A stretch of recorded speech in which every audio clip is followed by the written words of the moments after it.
మరి అందరికీ నమస్కారం. పక్షంలో ఉన్నా కూడా రోడ్ ఎక్కాల్సి వచ్చిందంటే ఎంత బాధాకరంగా ఉందంటే, దాదాపు నెల నుంచి అక్రమ ఇసుక గురించి చెప్తానే ఉన్నాం, అరికట్టండి అరికట్టండి అని చెప్పి. సరే, పోలీసులు ముందుకు రాలా. మా పిల్లోళ్ళు దాదాపు 10 మంది వాళ్ళకై వాళ్ళు 5 గంటల వరకు మేల్కొని ఇసుక లారీలను పట్టింటే, ఆ ఇసుక లారీలు అప్పటికైనా పోలీసులకు ఫోన్ చేసి రండి అయ్యా కొన్ని కేసులు కడుతున్నామంటే, పోలీస్ స్టేషన్కి చేరినాక ఎవరైతే పట్టినారో ఇసుక లారీని వాళ్ళని కూర్చోబెట్టించి మీ పైనే కేసులు పెడతాం, రాజీ అవుతారంటేనే వదులుతాను, లేదంటే ఎప్పుడు పిలిచినా రావాలని చెప్పి తిరిగి ఎస్సీఐ మా వాళ్ళని బెదిరిస్తాడు.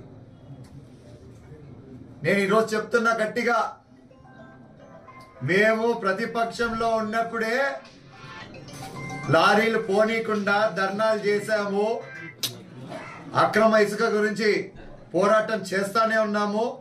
నేను ఈరోజు చెప్తున్నా, మా వాళ్ళనైనా వదిలేది లేదు.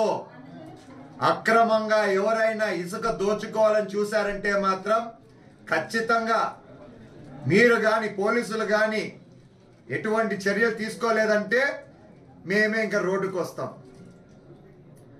మరి ఇవన్నీ జరిగితే ఈ సిఐకి ఏం బాధ నాకు అర్థం కావట్లా.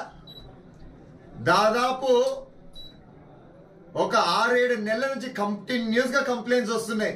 మేము స్టేషన్కి పోతే దుడుసుగా మాట్లాడతాడు, మేము స్టేషన్కి పోతే నానా బూతులు వాడి మమ్మల్ని పిలుస్తూ ఉంటాడు.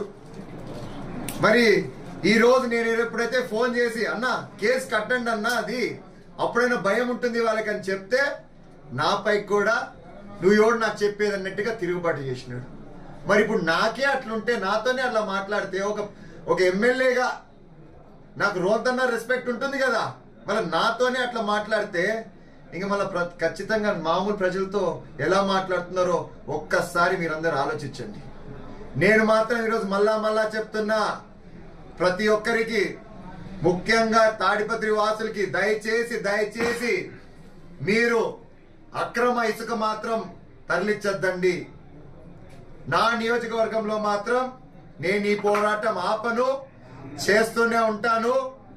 మరి ఈ సిఐ పైన ఎటువంటి చర్యలు తీసుకుంటారో అధికారులని నేను వేచి చూస్తాను.